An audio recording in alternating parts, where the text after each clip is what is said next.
Yeah, all right. So, we've learned the quadrant of a trigonometric identity here. Now, let's solve questions on these things. Let me reiterate what we did earlier.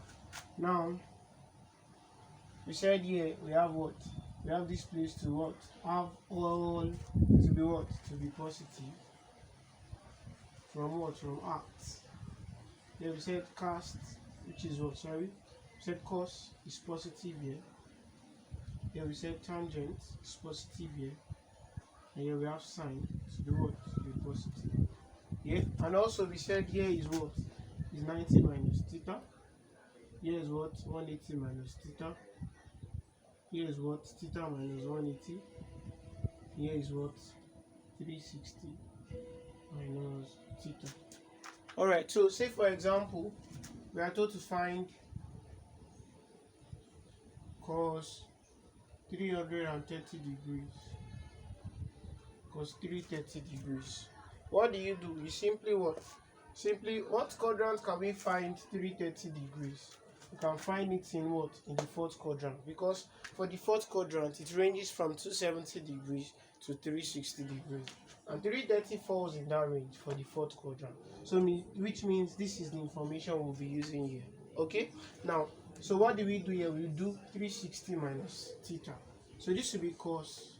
Now here, will be 360 minus. Our theta here is what? Is 330. Will be 360 minus theta, which is what? Which is 330. So here we have cos 30 degrees.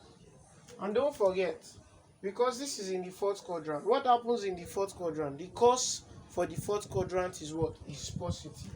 Which means our result for cos 330 will what? To give a positive answer. Cos 30 is what? Cos 30 is root 3 over 2. So this is plus root 3 over 2, or as well we can say root 3 over 2. And this gives us our answer.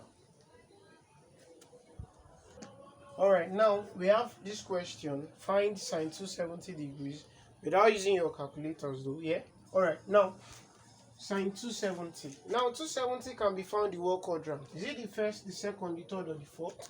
We can find 270 degrees in the third quadrant. Why? Because we know in the third quadrant it ranges from what? 180 degrees to 270 degrees. And 270 falls in that range. Yeah? Alright.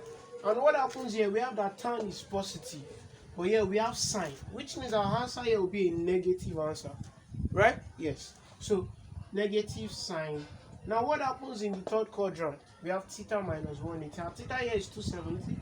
That'll be 270 degrees minus 180 degrees. Yeah? That'll be minus sine. 270 minus 180 gives us what? Gives us 90 degrees. Yeah?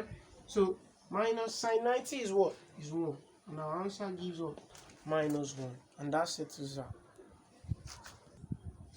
Alright, now we have tan 120 degrees here. And we're told to find what the value will be. Now, what quadrant does 120 falls on? 120 falls on the second quadrant. And what happens in the second quadrant? Only sine is positive. That means cos and tan, you have what? You have a negative answer. Yeah, so this will give us negative because this is tan of 120 of an angle falling on what? On the second quadrant. Yeah? Alright, so what happens? So we have this minus tan. What happens in second quadrant? 180 minus our theta, which is our angle. So this is minus tan. 180 minus 120 gives us 60 degrees. So the minus tan 60 gives us what? Root 3. So which means tan 120 gives us minus root 3. And that settles that. Alright, so let's try these and drop your answers in the comment section. Tan 135 degrees, cos 315 degrees, sine 30 degrees. I'll be expecting your response.